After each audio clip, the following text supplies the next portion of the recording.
Hello everyone. So today we will start with our first C program. Okay. So I have already created this file over here, code1.c. As you can imagine, or you might already know, all the C programs, the extension will be .c. Okay. And you can open these files in your text editor. You can make changes over there and then you can run the code. So first I'll show you the code. So this is the content inside the code1.c file. Okay, so here I have divided the file into, or divided the code into 3 sections. Okay, so the first we will have a documentation section, then we have a preprocessor section, and then we have the main function. Okay, so these are the 3 sections. And first of all, here I will show you that how to write a comment. Okay, so this documentation section I have written with the 2 slashes over here. Okay, again the same thing goes for the preprocessor section and main function also. So whenever I need to write something which is not to be executed by the code, I can just put 2 slashes and just type whatever I need. Okay, so if I just type this is a comment, then that means that particular line will not be executed when the code is run. Okay, that is just for our understanding. You can give comments in another way also, that is using this slash and asterisk and then ending with the slash and asterisk again.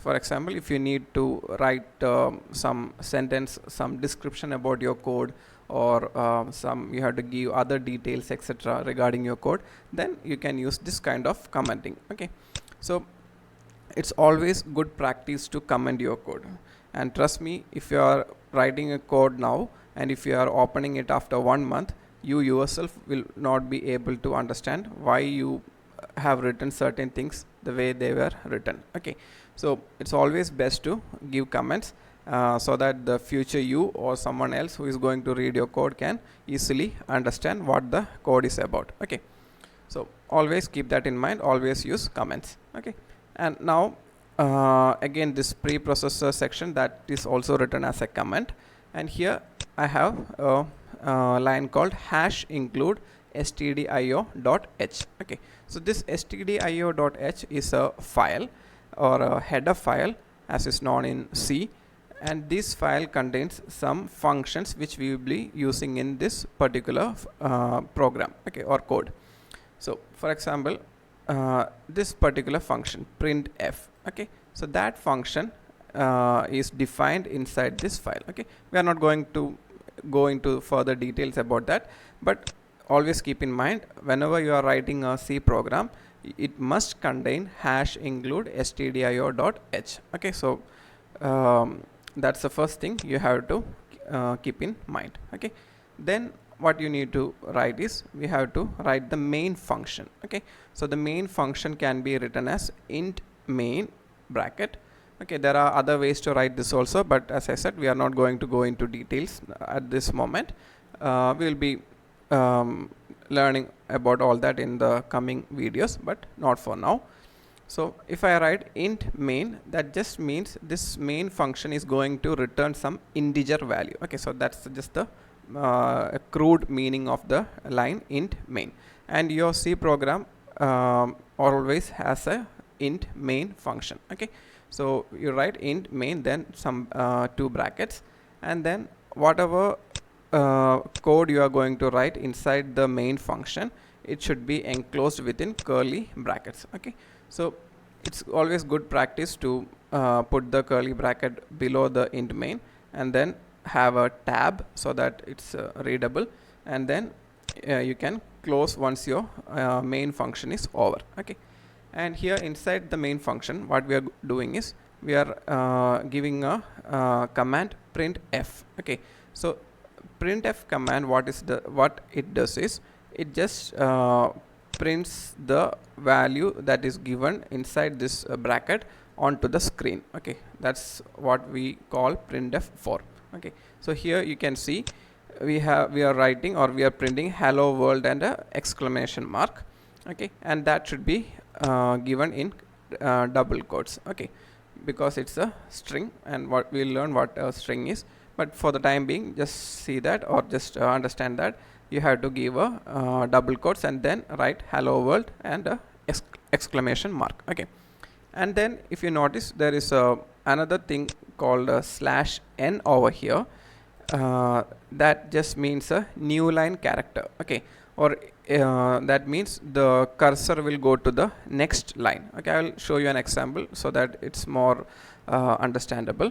And once I close the quotes and then the bracket, I have to put a semicolon. Okay, all lines except the function definition and comments, it should end in a semicolon. Okay, and then I write this line return 0. Okay, when I write return 0, it means that this function, this main function, is returning a value of 0. Okay, so for the time being that's not too important for us, so just ignore it, and just always when you're writing, for the time being just write return 0. Okay, and now let's just print it. Okay, or just let's run the code and see what will happen.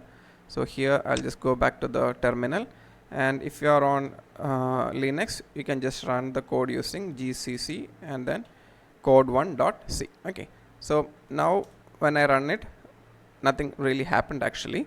That's because when you are writing gcc with the file name, it's just compiling the code. Okay, so if I check the folder, now I have two files instead of the single C program file. I have another file known as a.out. okay, so that's an executable created by the compiler, and so I have to run that a.out using or using this format. Okay, so a full stop slash then a.out. Okay, so now when I run this, you can see hello world is being printed over here. Okay, so now let's just print one more line over here. Let's say printf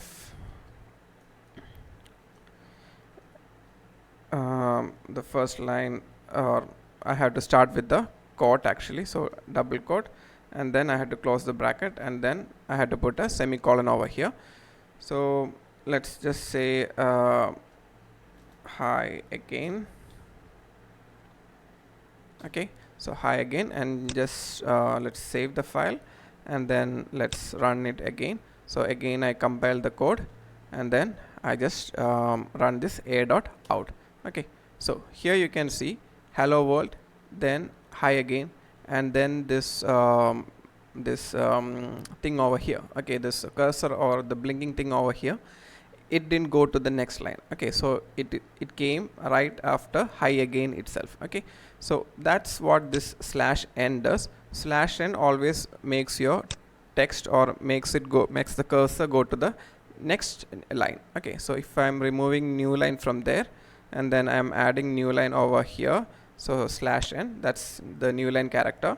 Save the file, and then compile the code again and run the code. Here you can see hello world, then hi again on the same line. Okay, but the C tutorial that came in a new line, because here I had a new line character, but here I did not have that new line character. So that's why the hello world and hi again, it came in a single line. Okay, so if I'm giving this new line over here, that should be perfect, or that should come as a bit more readable.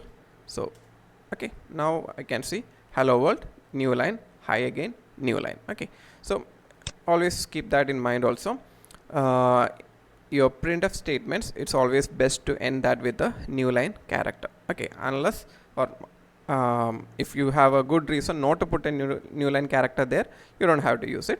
But if your code needs a new line, it's always best to, or always a good practice to have this new line character at the end of your printf statement. Okay, and always keep in mind you have to end your lines with a semicolon over at the end. Okay, so this will be your first code. You can just type these things and then run and see for yourself. So even if I delete all of these comments, the code should run fine. Okay, so this is the minimum code that I require. Okay, so these are the minimum things, and if I run the code again, I have to compile it first and then run it. So you can see the output remains the same. Okay, so even if I remove the comments, it won't make any difference. Okay, so that much is sufficient for the first lecture or first code. We'll do our next code in another video. Okay, so thank you for watching.